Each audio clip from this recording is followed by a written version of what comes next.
जय हिंद दोस्तों, वंदे मातरम। कांग्रेस पार्टी जो खुद को भारत की राजनीति का नैतिक प्रहरी मानती है, आजकल अपने ही बुने जाल में फंसती नजर आ रही है।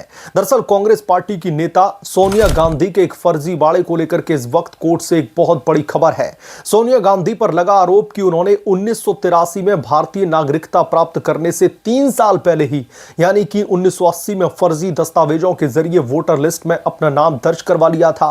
अब एक बड़े विवाद का दोस्तों ये रूप ले चुका है और सोनिया गांधी की मुश्किलें इसमें लगातार बढ़ती चली जा रही हैं। दिल्ली की राउज एवेन्यू कोर्ट में इस मामले की सुनवाई चल रही है, जहां पर सोनिया गांधी ने हाल ही में अपने जवाब दाखिल किया है, लेकिन उनका यह जवाब इतना कमजोर और बेबुनियाद लगता है कि कोर्ट से कोई भी राहत मिलना सोनिया गांधी के लिए अब बहुत मुश्किल होगा। दोस्तों, यह मामला न केवल सोनिया गांधी की व्यक्तिगत विश्वसनीयता पर सवाल खड़े करता है, बल्कि कांग्रेस पार्टी की पूरी राजनीतिक संस्कृति को भी कटघरे में खड़ा कर देता है।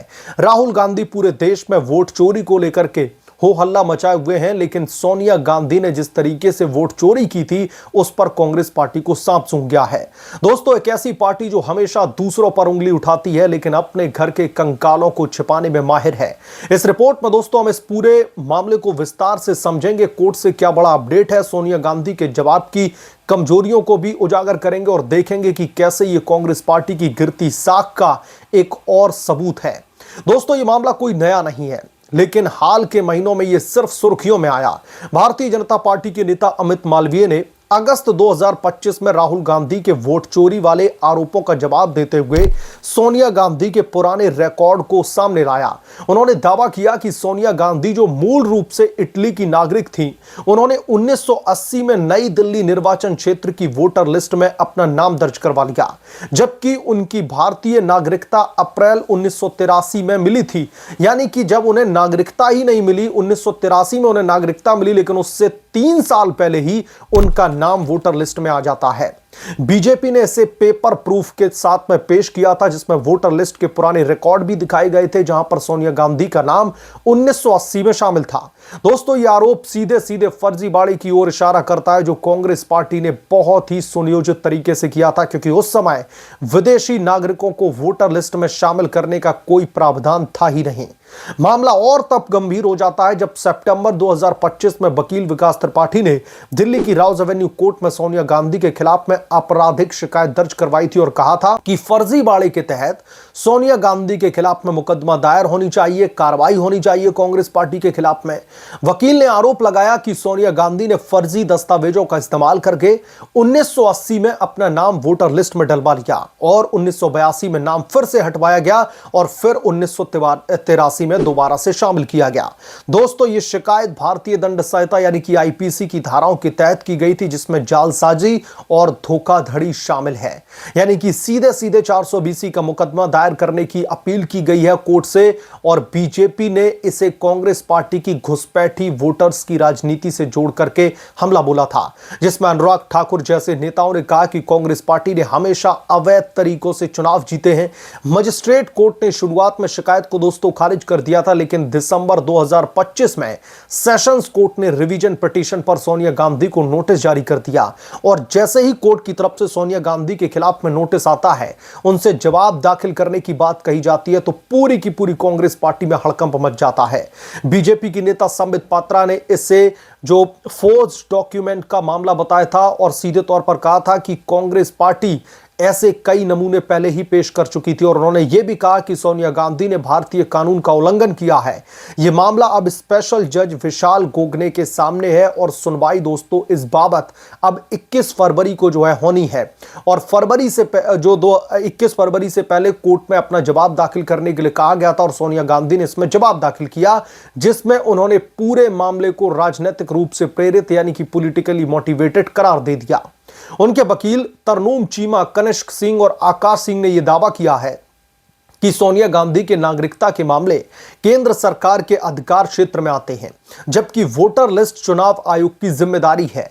उन्होंने कहा कि आपराधिक अदालतें इस पर हस्तक्षेप नहीं कर सकती और शिकायत में कोई भी ठोस दस्तावेज या फिर सबूत नहीं है। सोनिया गांधी ने यह भी कहा कि आरोप सट्टेबाजी यानी कि एक तरीके से स्पेक्युलेटिव है उसके ऊपर आधारित हैं और 25 साल पुरानी मीडिया रिपोर्ट्स को दोहराया जा रहा है।